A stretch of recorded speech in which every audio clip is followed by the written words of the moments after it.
Hi friends, welcome back to my channel. இன்றைக்கி வீடியோவில் இட்லி தோசைக்கு சர்வ் பண்ணுற மாதிரி ஒரு தக்காளி சட்னி ரெசிபி எப்படி செய்யுதுன்னு பார்க்கலாம். ரொம்ப பர்ஃபெக்டாக மேட்ச் ஆகக்கூடிய ஒரு சைட் டிஷ் தான் இது. ரொம்ப ஈஸியாக குயிக்காக செஞ்சிடலாம். டேஸ்ட்டும் ரொம்ப சூப்பராக இருக்கும்.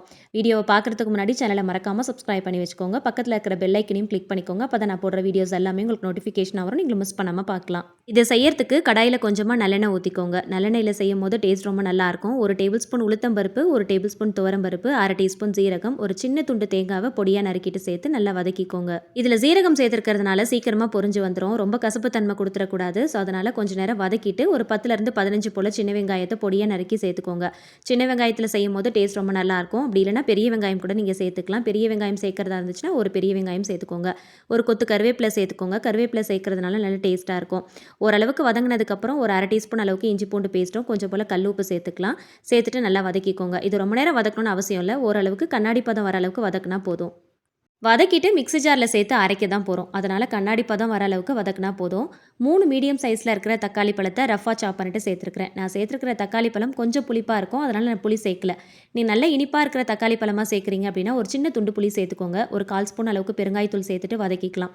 கடைசியாக ஒரு கைப்பிடி அளவுக்கு மல்லித்தலை சேர்த்துக்கலாம். சேர்த்துட்டு நல்லா வதக்கிக்கோங்க.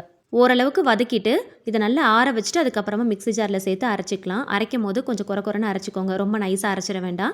அதே போல் தக்காளியில் இருக்கிற தண்ணியே நமக்கு சரியாக வரும். தேவைப்பட்டால் மட்டும் ஒரு 2லேருந்து 3 ஸ்பூன் அளவுக்கு மட்டும் தண்ணி சேர்த்து அரைச்சிக்கோங்க. ரொம்ப அதிகமாக தண்ணி சேர்த்துற வேண்டாம்.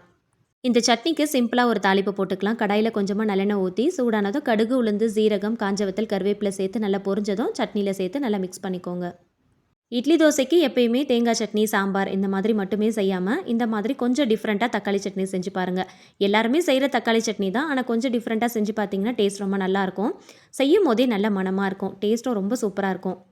நல்ல பூ போல் இருக்கிற இட்லியோடு சேர்த்து இந்த சட்னியை வச்சு சர்வ் பண்ணி பாருங்கள். டேஸ்ட் ரொம்ப சூப்பராக இருக்கும். எத்தனை இட்லி சாப்பிட்றோன்னு நமக்கே தெரியாது. அந்த அளவுக்கு டேஸ்ட் ரொம்ப சூப்பராக இருக்கும். இந்த மாதிரி மட்டும் சட்னி அரைச்சி வச்சு பாருங்கள். எப்பயும் சாப்பிட்ற இட்லியை விட 2 இட்லி கூட சாப்பிட்டு போவாங்க. அந்த அளவுக்கு டேஸ்ட்டாக இருக்கும். கண்டிப்பாக அந்த ரெசிபியை சேவ் பண்ணிட்டு ட்ரை பண்ணி பாருங்கள். வீடியோ பிடிச்சா மறக்காமல் லைக் பண்ணிக்கோங்க. தெரிஞ்ச எல்லார் கூடயுமே ஷேர் பண்ணிக்கோங்க.